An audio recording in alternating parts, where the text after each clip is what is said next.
Hi friends, Rajinikanth lead రోల్లో విష్ణు విశాల్ నటించిన new movie Lal సలం. ఈ మూవీ ఎలా ఉంది అని తెలుసుకునే ముందు మన ఛానల్ని సబ్స్క్రైబ్ చేసుకోండి. పక్కనే ఉన్న బెల్ ఐకాన్ కూడా ఆన్లో అయితే పెట్టుకోండి.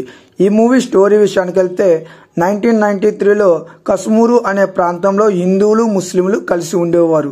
కానీ మొయిద్దీన్ కొడుకు సంగుద్దీన్ను గురు కొట్టడంతో రెండు మతాల మధ్య గొడవలైతే వస్తాయి. కానీ ఒకప్పుడు గురు ఫాదర్ మొయిద్దీన్ బాయ్కి బెస్ట్ ఫ్రెండ్గా అయితే ఉండేవాడు. గొడవల వల్ల గురు ఇంటిని కూడా తగలబెట్టేస్తారు. ఆ తర్వాత ఏం జరిగింది, గురు సంగుద్దీన్ల మధ్య గొడవలకు అసలు కారణం ఏంటి, మరి ఈ రెండు మతాల వారు మళ్ళీ కలిసారా లేదా అన్నది తెలియాలి అంటే ఖచ్చితంగా మూవీ అయితే చూడాలి. సినిమా చాలా ఇంట్రెస్ట్గా స్టార్ట్ అవుతుంది. ఒక ఊరి ఓట్ల కోసం రాజకీయ నాయకులు ఎత్తులు, ఊరి ప్రజల నుండి విష్ణు విశాల్ తప్పించుకోవడానికి ప్రయత్నించడం వంటివి చూసాక అసలు ఏం జరుగుతుందని ఇంట్రెస్ట్ అయితే పెరుగుతుంది. కానీ ఆ ఇంట్రెస్ట్ పోవడానికి ఎంతో సేపు పట్టదు.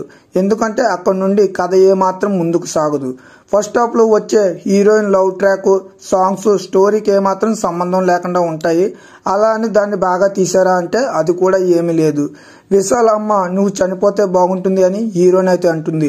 విష్ణు విశాల్ డబ్బులు సంపాదించి రథం రెడీ చేస్తున్నప్పుడు వాళ్ళమ్మ సంతోషించినట్లుగా చూపించారు. తల్లి ప్రేమను డబ్బుతో ముడిపట్టడం ఏంట్రా అని మనకైతే అనిపిస్తుంది. క్లైమాక్స్ లో ఏం జరుగుతుందో కూడా ముందే ఊహించడం పెద్ద కష్టమేం కాదు. కొన్ని డైలాగ్స్ కూడా బాగా రాసుకున్నారు.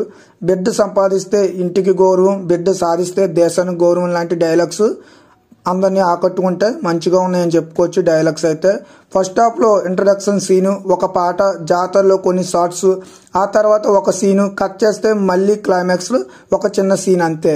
కొత్తగా ప్రయత్నిస్తున్నాం అని తీసే వాళ్ళకే కాకుండా చూసే వాళ్ళకి కూడా అనిపించేలా మూవీ తీస్తే బాగున్ను అని నాకైతే అనిపిస్తుంది.